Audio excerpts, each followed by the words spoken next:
नरेंद्र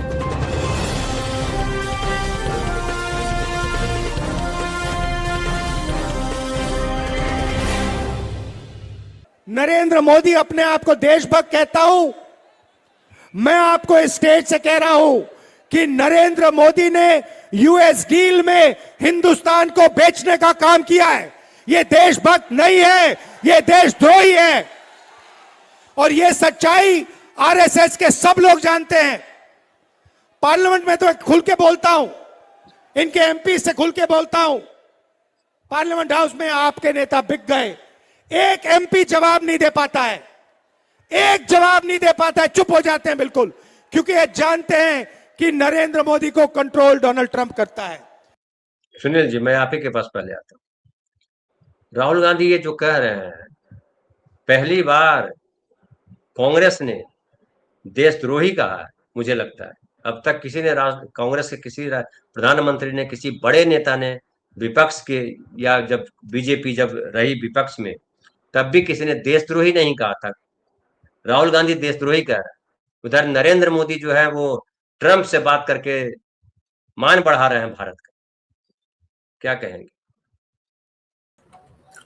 धन्यवाद धनंजय जी।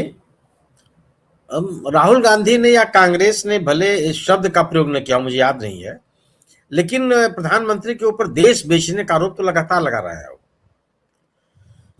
देश के हितों के साथ अनदेखी करने का आरोप लगातार लगा रहा है। देश की प्रतिष्ठा को धूमिल करने के आरोप लगातार लगा रहे हैं, और जो देश की एक मर्यादा और प्रतिष्ठा रही है उसके ऊपर आघात करने का आरोप लगातार लगा रहे हैं। चाहे वो ऑपरेशन सिंदूर से शुरू कर लीजिए, और आप ये जो ट्रेड डील का मसला आया और टैरिफ का मसला आया उसके ऊपर भी।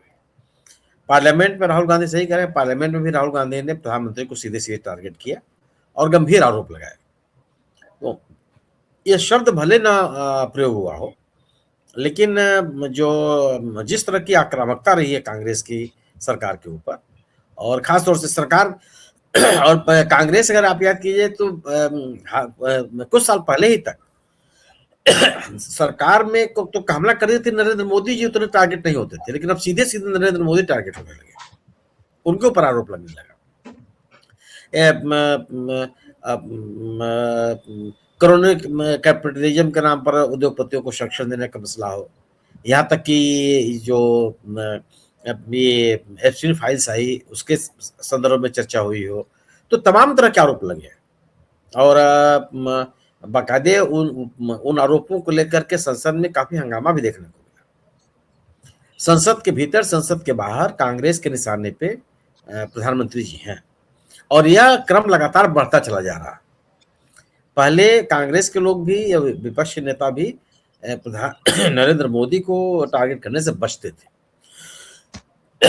लेकिन अब वो स्थिति नहीं है। और अभी जैसे ये खाड़ी के देशों का खाड़ी युद्ध है, ईरान का, इजराइल अमेरिका का, इस मुद्दे को लेकर के भी भारत सरकार के ऊपर विपक्षी दलों ने टारगेट किया, और जबकि और प्रधानमंत्री ने उसका जवाब देने की भी कोशिश की कि इस मौके पर जो विपक्ष के लोग हैं वो भारतीय नागरिकों के हितों की अनदेखी कर रहे हैं और उनकी सुरक्षा के साथ खिलवाड़ कर रहे हैं, इस तरह का बयान देकर। तो उन्होंने इस तरह की टिप्पणी की। लेकिन जो स्टैंड लिया, स्टैंड लेने के बाद ईरान के मसले पर जो चुप्पी रही, उनके सर्वोच्च धर्म गुरु को शोक संदेश देने के मामले में जो देरी हुई, इन तमाम चीजों को लेकर के सरकार निशाने पर है विपक्ष की और कांग्रेस के ऊपर। आप अभी जो आखिर प्रधानमंत्री जी को यह बात, इतनी लंबी चौड़ी बात करने की जरूरत क्या थी कि ट्रंप से हमने बात किया या ट्रंप का फोन आया और हमने इतनी देर तक बात की, या किस लिए है?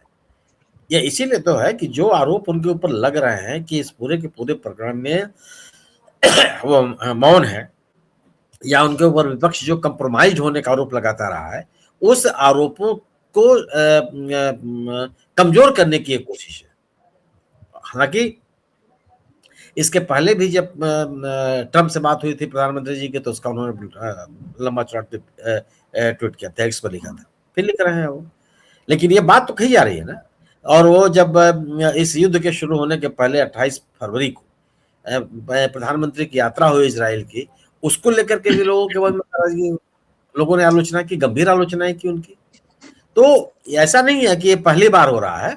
हाँ, ये आप कह सकते हैं, चूंकि मुझे याद नहीं कि कभी कहा गया हो, लेकिन जो आरोप उनके ऊपर लगाए गए वो देशद्रोह से कमतर नहीं कहेंगे।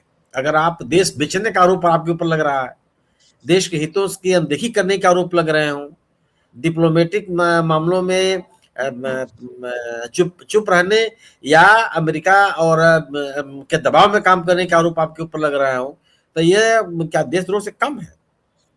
राष्ट्रीय हितों की अनदेखी करना देशद्रोह से कम है, शब्दों का भले न प्रयोग किया गया। तो यह आक्रामकता कांग्रेस की है और विपक्षी दलों की भी। आप टीएमसी के नेताओं का आरोप देखिए, कितने कितने गंभीर आरोप लगा रहे हैं लोग।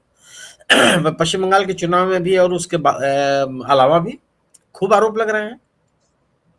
ये जो इजराइल का जो मसला आया है, इजराइल के साथ कांग्रेस, इजराइल के साथ मोदी सरकार के खड़े होने को लेकर के जबरदस्त प्रतिक्रिया है, क्योंकि भारत का स्टैंड कभी इजराइल के को लेकर के आज जो सरकार का रवैया है उस अनुरूप कभी नहीं रहा। लोग इजराइल के साथ दूरी बना करके रखे, ऐसा नहीं कि एकदम छोड़ दिया था, ठीक था, लेकिन ऐसा कभी नहीं, ये मैसेज नहीं गया कि खाली देशों से अलग इजराइल के साथ हम खड़े हैं। प्रधानमंत्री जी का साफ साफ बयान आया, एकदम कैटेगोरिकल बयान उन्होंने दिया है कि हम इजराइल के साथ हैं और आने वाले दिनों में भी रहेंगे।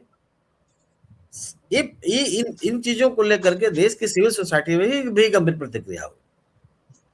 तो जो विदेश नीति को जो लेकर के आरोप लग रहे हैं, या ट्रेड और टैरिफ को लेकर के अमेरिका के साथ जिस तरीके की चीजें हुई, अमेरिकी राष्ट्रपति के द्वारा प्रधानमंत्री जी को सीधे टारगेट करके दिए गए जो वक्तव्य थे, उन मामले को लेकर के, ऑपरेशन सिंदूर में युद्ध विराम को लेकर के भारत ट्रंप के द्वारा लगातार 100 बार से अधिक समय तक ये कहना कि उसके हस्तक्षेप से युद्ध विराम हुआ था, बावजूद इसके भारत सरकार की चुप्पी, ये जेरे बहस है। लोगों के मन में इस सवाल है कि भारत ने कभी भी द्विपक्षीय मामलों में किसी तीसरे पक्ष के हस्तक्षेप को स्वीकार नहीं किया, कभी नहीं किया, और बड़ी मुखरता के साथ उसका खंडन किया।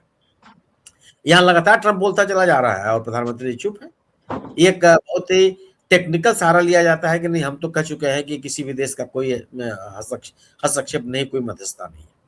सवाल है कि कोई एक देश का राष्ट्रपति बार बार कह रहा है, लगातार कहता चला जा रहा है, वो भारतीय प्रधानमंत्री के राजनीतिक जीवन को समाप्त करने की धमकी दे देता है, और उसके बाद हम चुप रहते हैं। तो सवाल तो पैदा होते ही है ना, ये तो बात उठती है। और अगर ये युद्ध विराम को लेकर के जो कोशिशें चल रही हैं, इन कोशिशों में पाकिस्तान की जो डिप्लोमेटिक अहमियत बढ़ी है और उसकी मध्यस्थता बढ़ी है, इसको लेकर के भी सवाल पैदा हो रहा है कि हम कहाँ पे छड़ गए। एक देश जिसको अमेरिका तक भी कहता था कि आतंकवादी देश है या आतंकवादियों को पनाह देने वाला देश है, भारत इस नैरेटिव को दुनिया के पैमाने पे चलाता रहा है, वह देश शांति का भाग बन जाए और दुनिया के लोग उसकी तारीफ करने लगे, तो हमारी आपकी डिप्लोमेसी पे तो प्रश्न पैदा ही होंगे।